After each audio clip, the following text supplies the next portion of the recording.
오늘 말씀 구약성경 미가서 6장입니다.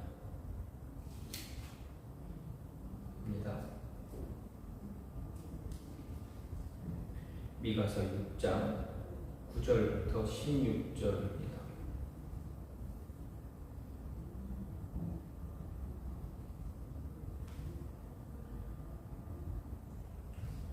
여호와께서 성읍을 향하여 외쳐 부르시나니 지혜는 주의 이름을 경외함이니라.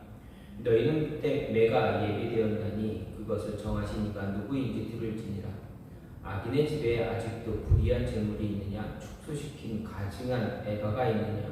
내가 만일 부정한 저울을 썼거나 주머니에 거짓 저울줄을 두었으면 깨끗하겠느냐?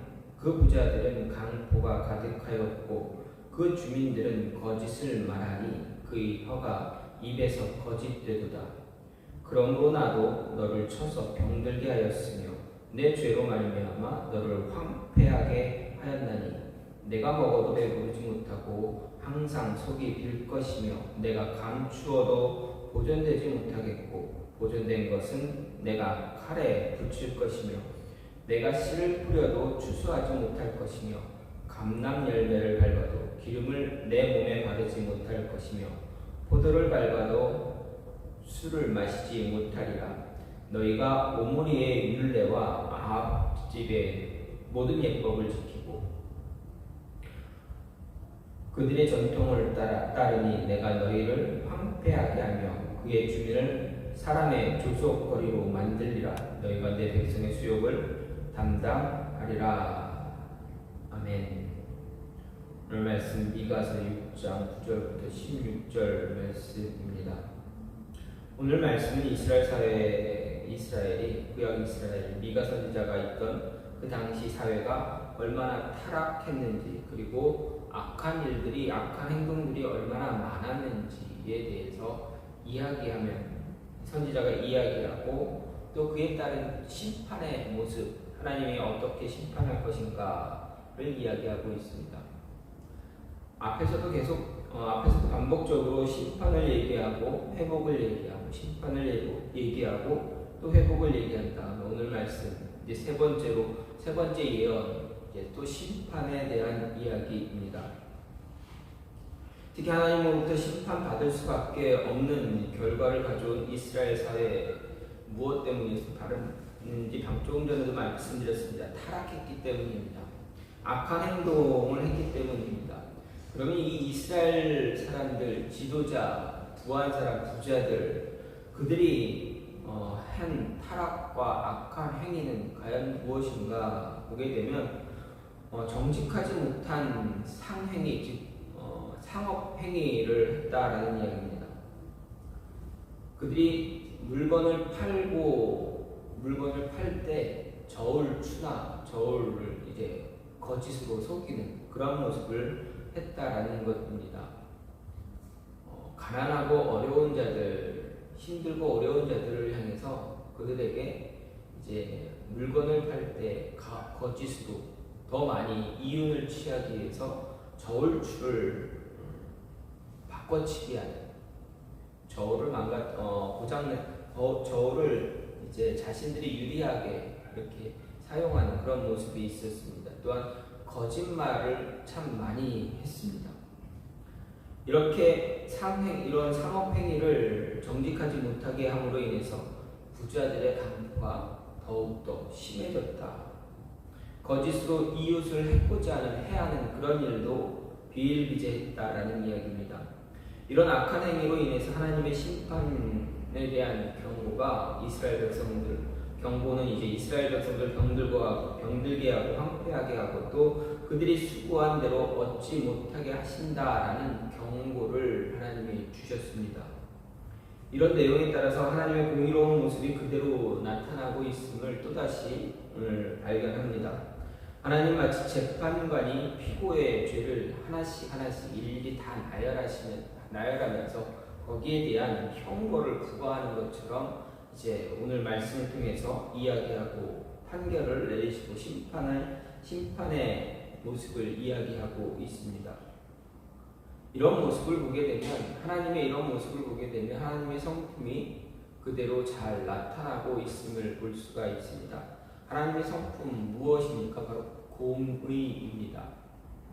악한 것을 멀리하시고 선한 것을 원하시 추구하시는 분이 바로 하나님입니다. 하나님의 성품에 악은 존재하지 않습니다. 늘 선함만 존재합니다. 그렇기 때문에 오늘 말씀을 보면 하나님의 심판에 관한 이야기를 보면서 하나님의 성품이 얼마나 잘 나타나고 있는가를 발견할 수가 있습니다. 그리고 하나님의 모습은 결코 어떤 것으로도 변하게 할 수 있는 것이 없다라는 이야기입니다. 이런 심판의 원리 앞에서, 하나님의 이런 공의 앞에서, 그러면 이스라엘 백성들이 어떻게 행했어야 하는가, 하나님의 심판에 대한 경고를 보면서 어떻게 행해야 되는가, 그리고 우리가 어떻게 행해야, 행동을 해야 하나님의 심판의 경고로부터 멀어질 수 있는가를 생각해 볼 수가 있습니다. 먼저 두렵고 떨림으로 하나님의 음성에 귀를 기울여야 한다라는 이야기입니다. 늘 반복이 됩니다. 하나님의 심판에 관한 경고가 있을 때는 늘 반복이 됩니다. 그 심판에서 벗어나기 위해서는 하나님의 음성에, 말씀에 귀를 기울여야 한다라는 이야기입니다. 오늘 말씀도, 오늘 미가 선지자도 동일하게 이야기합니다. 9절 말씀을 보면 여호와께서 성읍을 향하여 외쳐 부르시나니 지혜는 주의 이름을 경외함이라. 너희는 매가 예비되었나니 그것을 정하신 이가 누구인지 들을지니라. 이렇게 이야기합니다. 이스라엘 사회를 타락하게 하고 악행을 저지른 자들을 향한 하나님의 심판의 경고에 대처하기 위해서 위한 바른 자세가 바로 하나님의 음성에 귀를 기울일 뿐만 아니라 두렵고 떨리는 마음으로 그 말씀을 겸허히 받아들여야 한다는 이야기입니다. 죄를 지은 인류가 가장 먼저 해야 할 일 다른 것이 아닙니다. 우리가 가장 먼저 해야 될 것은 바로 귀를 여는 것입니다. 그 귀를 열어서 기울여서 우리에게 하시는 하나님의 음성을 잘 들어야 합니다. 하나님의 음성을 듣지 않으면 우리의 죄에 대한 속죄는 결코 이루어질 수가 없다라는 말씀입니다. 하나님 말씀 들어야 지금 우리의 삶이 과연 옳은 것인지 아니면 잘못된 것인지 알 수가 있습니다. 하나님께 죄를 짓는 것인지 알 수가 있기 때문입니다. 말씀에 귀를 기울이지 않고, 말씀을 묵상하지 않고 말씀에 귀를 기울이지 않으면 지금 내가 살아가는 이 삶이 과연 옳은 것인지 잘못된 것인지 알 수가 없다라는 것입니다. 왜 그렇습니까? 왜 옳은지 잘못된지 모르게 됩니까? 모든 판단의 기준이 바로 나 자신에게 있기 때문에 그렇습니다. 물론 사회에 주어진 사회법이 있습니다. 도덕법이 있습니다. 그러나 법적으로 따지고 법정에 서서 그 법을 따지기 이전에는 다 내 기준에, 나 기준에 판단이 모든 것을 좌우한다라는 것입니다. 쉽게 말해서 운전을 하다가 옆에 사람, 다른 차와 좀 실갱이가 붙거나 아니면 추월하거나 끼어들기라거나 이런 일을 하게 된다면 내 기준에서 모든 것을 판단하고 생각하기 때문에 내가 잘못했음에도 불구하고 상대방을 잘못했다 이야기할 때가 참 많이 있습니다. 특히 오늘 말씀을 보면 하나님이 이스라엘을 향해서 외쳐 부르고 있다라는 것을 볼 수가 있습니다. 여호와께서 성읍을 향해 외친다라는 것은 바로 이스라엘의 심장부인 중심부인 예루살렘을 향해서 외쳐 부른다라는 것입니다. 그렇기 때문에 여호와의 하나님의 이 외침을 들어야 한다라고 선지자가 말합니다. 이 외침의 소리를 듣지 못하면 어떻게 됩니까? 그 결과는 돌이킬 수가 없기 때문입니다. 심판만이 존재하기 때문에 그렇습니다. 처벌만이 존재하게 됩니다. 또 선지자는 이 하나님의 외침을 지혜롭게 하나님을 경외함으로 들으라 말합니다. 그 이유는 하나님의 외침을 경외함으로 듣는다는 것이 바로 하나님을 두려워하며 존경하는 마음으로 귀를 기울이기 때문이다라고 이야기하고 있습니다. 즉 두렵고 떨리는 마음을 가지고 하나님 음성에 귀를 기울여야 진정한 지혜, 하나님으로부터 오는 지혜를 수 있기 때문입니다. 이런 사실은 잠언을 통해 많이 들을 수가 있습니다. 잠언서를 보면 이러한 이야기가 참 많이 기록되어 있습니다. 잠언에서 주의 이름을 경외한다라고 이야기할 때 보통 하나님을 두려워하며 존경하는 마음으로 섬기고 하나님께 순종하는 것을 말하고 있기 때문에 지금 9절에서 주의 이름을 경외한다는 것은 바로 두렵고 떨리는 마음으로 하나님의 음성에 귀를 기울이며 하나님께 순종한다라는 것을 의미하고 있습니다. 평소 하나님의 음성에 귀를 기울일 때 두려운 마음을 가지고 떨리는 마음을 소유함으로 인해서 하나님의 은혜를 맛보는 자가 될 수 있어야 합니다. 하나님의 음성에 귀를 기울이지 않으면 어떻게 됩니까? 하나님의 징계의 심판을 멈출 수가 없습니다. 하나님의 음성에 귀를 기울이지 않고 집중하지 않으면 하나님이 나에게, 우리에게 무엇을 이야기하는지 알 수가 없습니다. 이스라엘은 하나님의 음성에 두렵고 떨리는 마음을 가지고 귀를 기울이지 않았습니다. 그래서 애굽을 의지하려는 그런 어리석은 모습을 가졌습니다. 그로 인해서 어떻게 됐습니까? 더 심각한 죄만 그들이 짓게 되었다라는 것, 이것을 우리는 기억해야 합니다. 대부분의 사람들은 어려움에 직면하게 되면 어떻게 됩니까? 수단과 방법 가리지 않고 당장 눈앞에 있는 어려움을 면하려고 하고 또 그런 방법을 지혜다라고 이야기할 때가 참 많습니다. 하지만 어떻습니까? 이런 모습은 결코 지혜로운 모습이다라고 우리는 말할 수가 없습니다. 왜 그렇습니까? 진짜 지혜는, 진정한 지혜는 하나님으로부터, 말씀으로부터 나오기 때문에 그렇습니다. 말씀을 외면하고 말씀을 듣지 않으면서 지혜를 이야기한다는 것은 모순된 것입니다. 우리가 가져야 할 모습은 바로 귀를 열고 낮은 자, 겸손한 자의 모습으로 하나님 음성에 귀를 기울여야 합니다. 귀를 열어야 합니다. 그때 하나님은 세미한 음성으로 또 말씀으로 우리에게 말씀해 주실 것입니다.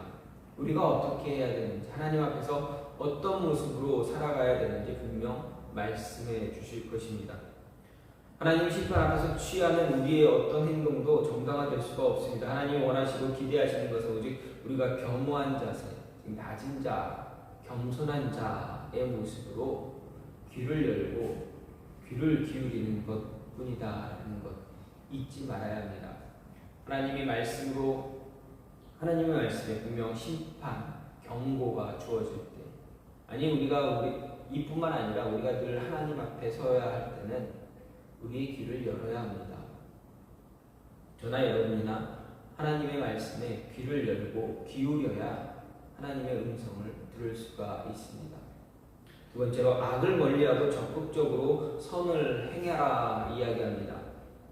하나님의 징계 심판 앞에서 우리가 가져야 할 행동, 우리 안에 있는 악함을 절대적으로 멀리해야 한다는 이야기입니다. 이 악한 모습, 내 안에 있는 작은 악이라도, 나쁜 죄의 모습이라도 없애야 하는, 제거해야 하는 그런 모습을 가져야 합니다. 그리고 할 수 있는 대로 선을 행하도록 노력해야 합니다. 하나님 앞에서 악을 행하는 것만큼 어리석은 모습이 없기 때문입니다.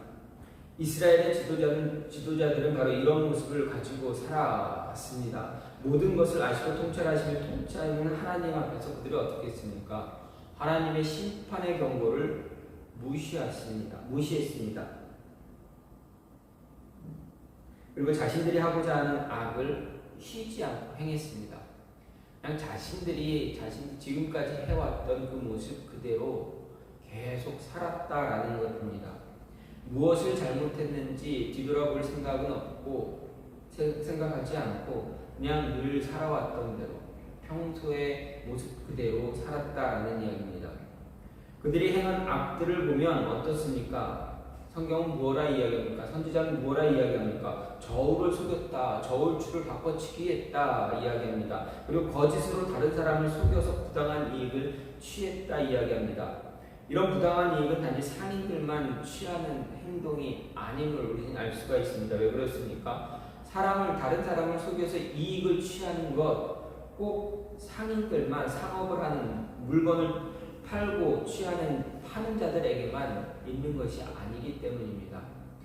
일반적인 모든 사람들이 가지고 있는 모습이 무엇입니까? 사람들을 속이는 그런 거짓된 모습도 거짓된 모습이 있습니다. 이런 모습이 같이 포함되어져 있는 것입니다.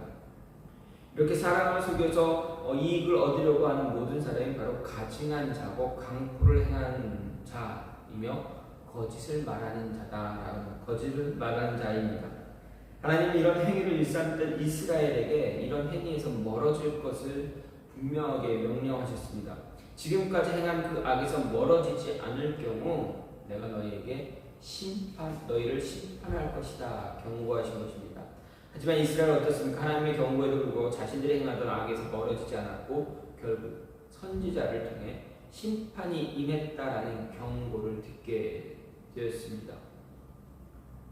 이처럼 하나님이 이처럼 악한 행동을 취하는 이스라엘에 적극적으로 심판을 행하려고 하는 이유, 그건 오직 하나입니다.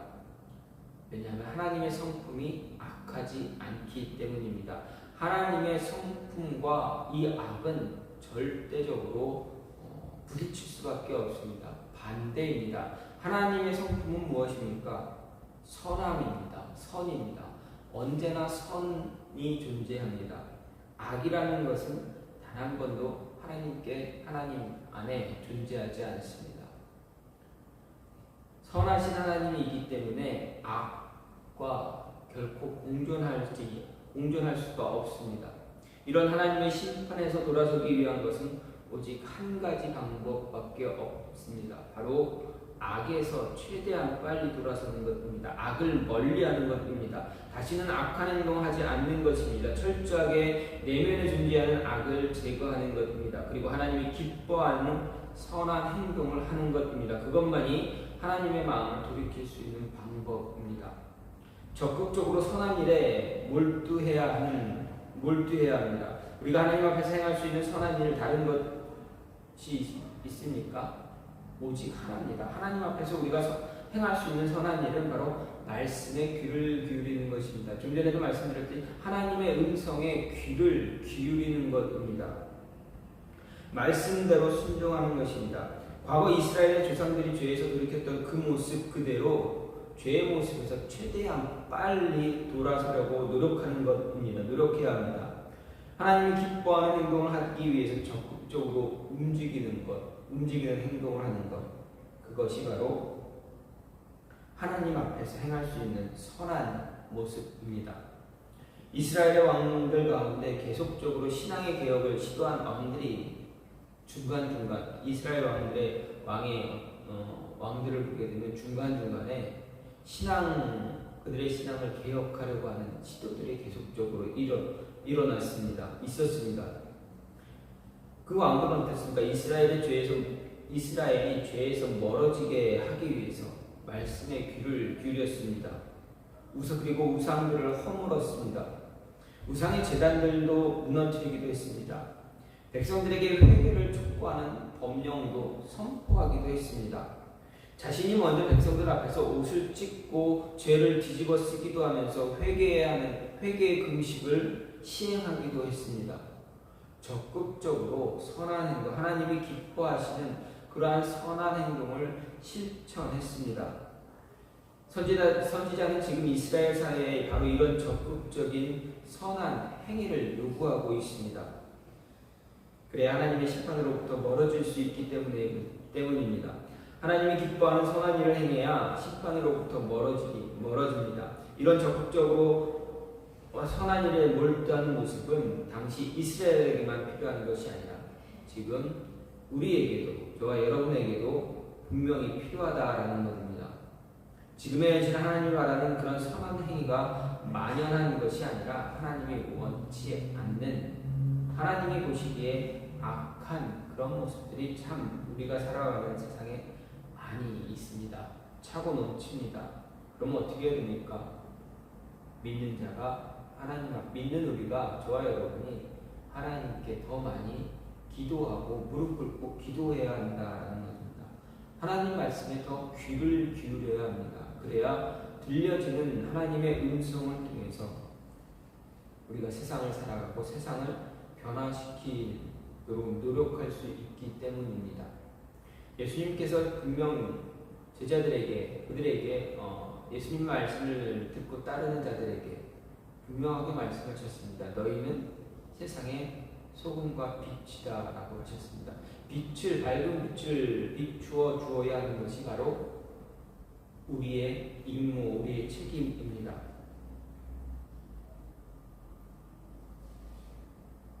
믿는 자의 우리가 하나님 앞에서 무릎 꿇고 기도하는 그 모습을 통해서 바른 신앙인의 모습을 보여줌으로 인해서 세상을 변화시킬 수 있는 그런 모습을 가져야 합니다.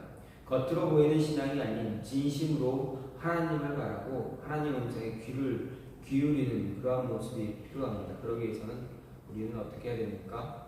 적극적으로 악한 것으로부터 적극적으로 멀어지고 또 선한 일, 하나님이 기뻐하는 행동, 그런 모습에 적극적으로 다가서야 한다라는 것입니다.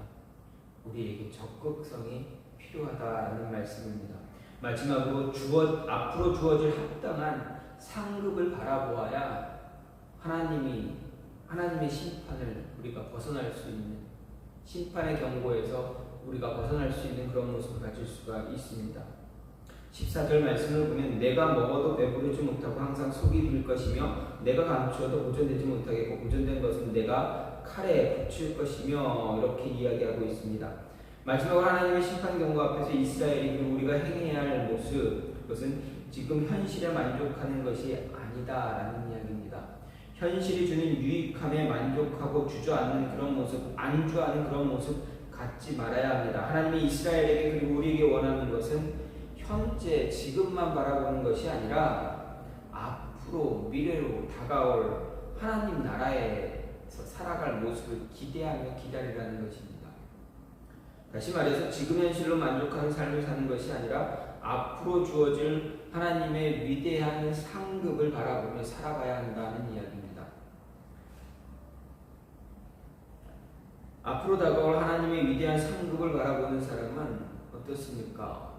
지금 좀 힘들어도 어려워도 어떻게 합니까?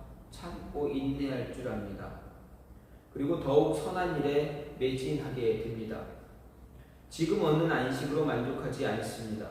지금 주어지는 안식은 하나님 나라가 들어가면 아무것도 아닌 것이기 때문에 안주하지 않고 앞으로 올 하나님의 그 위대한 그 상급을 바라보게 됩니다.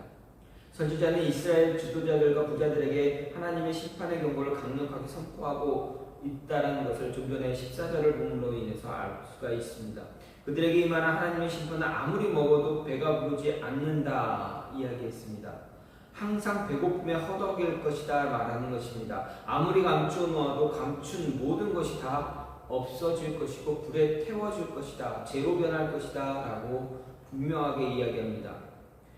이것은 이 선지자의 말은 육체적인 행복, 즉 육적인 만족은 더 이상 존재하지 않는다. 하나님의 심판이 임하면 육체의 만족은 더 이상 존재하지 않는다라는 말씀입니다. 육적인 것이 최고인 줄 알고 그것을 축적하기 위해서 사람들을 속이고 거짓을 행하며 거짓 저울추를 사용했던 모든 일들이 아무 소용이 없는 그런 행위가 될 것이다 라는 경고입니다.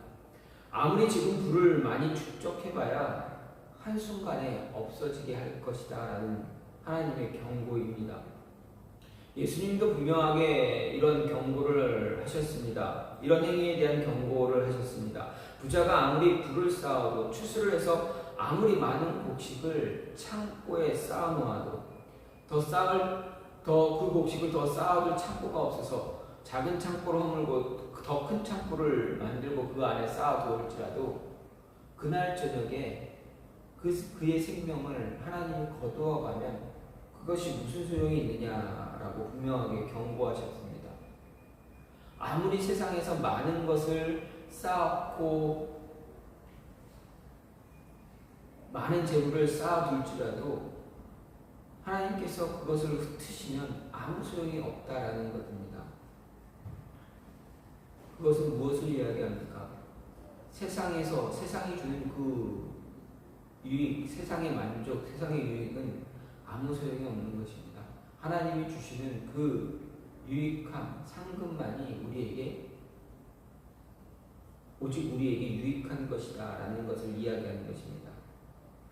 이 경고는 미가 선지자를 통해서 하나님의 경고임과 동시에 예수님께서 유대인들을 향하신 선포하신 그런 경고고, 또 지금 우리에게도 강력하게 선포되고 있는 경고이기도 합니다. 세상의 것을 아무리 싸우려고, 정말 많이 싸우려고 그렇게 노력할 필요가 없다라는 것입니다. 물론 열심히 살아야 됩니다. 세상에서 우리의 삶을 잘 살기 위해서 열심히 살고, 일도 열심히 하고, 노력도 참 많이 해야 됩니다. 하지만 목적이 변질되고 목표가 잘못되어지는 것을 향해서 나아가는 것은 아무 소용이 없다라는 것입니다. 하나님께서 저나 여러분에게 어떤 많은 은혜 또는 물질, 재물을 주신다면 분명 그것은 주시는 이유가 따로 있다는 것입니다. 힘들고 어려운 자들, 나약한 자들, 도움이 필요한 자들, 그들에게 하나님의 은혜를 흘려보내야 한다는 그러한 의무가, 그러한 사명이 저와 여러분에게 있기 때문에 주시는 것입니다. 그래서 내 개인의 욕심을 위해서 무언가를 더 많이, 더 축적하려고 하는 그 모습은 갖지 말아야 합니다. 우리가 행해야 할 모습, 바로 지금 우리에게 만족을 주는 것은 마음을 빼앗기지 않는 것입니다. 그보다 더 위대한 하나님의 상급에 초점을 맞추고 집중해야 합니다. 현실만 바라보는 것이 아니라 앞으로 다가올 하나님 나라의 도에 시선을 집중시켜야 합니다. 앞으로 여러분에게 다가올 하나님의 상급에 시선을 맞추고 거기에 집중하고 살아가면 하나님이 기뻐하는 삶을 살아갈 수가 있게 됩니다. 그래야 하나님의 심판의 경고에서 벗어날 수가 있습니다. 선지자는 이스라엘 지도자들에게, 부한자들에게 분명한 심판의 경고를 던지고 있습니다. 지금까지 너희가 행한 그대로 돌려받을 것이다 라고 말씀하셨습니다. 쉽게 말하면 뿌린 대로 뿌린 만큼 너희가 거둘 것이다. 너희가 악한 행동을 계속 뿌렸다면 거두는 것은 너희 심판밖에 없다. 악을 행한 그것에 대한 대가를 치르는 것밖에 없다라는 이야기입니다. 그러면 어떻게 됩니까? 악을 행해야 됩니까? 아니면 선을 행해야 됩니까? 선을 행하는 것이 우리의 본분입니다. 이 경고가 지금 우리에게 동일하게 선포되고 있다는 것 잊지 말고 기억해야 합니다. 그리고 더 이상 악한 것을 버리고 하나님이 기뻐하시는 모습, 그 모습을 적극적으로 행하는 신실한 하나님의 자녀들의 모습이 되기를 간절히 소망합니다. 잊지 마십시오. 뿌린 대로 거두게 됩니다. 하나님의 말씀을 통해서 선함을 뿌리면 하나님의 은혜가 여러분 안에, 저와 여러분 안에 아마 은혜가 임할 것입니다. 하지만 저나 여러분이나 악한 그런 행위를 뿌리게 되면 어떻게 됩니까? 하나님의 심판의 경고만 있을 뿐입니다. 분명 하나님은 우리에게 그 책임을 물으실 것입니다. 그래서 이런 책임을 져야 하는 그런 모습이 아니라 하나님으로부터 더 많은 은혜와 축복을 받을 수 있는 그런 모습이 저와 여러분의 삶에 있기를 간절히 소망합니다. 시간 같이 기도하기를 원하는데, 기도하기를 원하는 것은 하나님, 우리가 하나님의 심판의 때에 하나님 앞에서 온전한 삶을 살아갈 수 있게 해달라고, 악한 것을 뿌리지 않고 선한 것을 뿌림으로 인해서 하나님의 음성에 귀를 기울일 수 있게 해달라고, 하나님의 음성을 듣고 적극적으로 선을 행하고, 그리고 하나님이 주실 그 상급을 바라보며 살아갈 수 있는 자녀들 될 수 있게 해달라고 시간같이 기도하는 시간 갖겠습니다. 같이 기도합니다. 하나님 감사합니다. 주님 도와주시옵소서.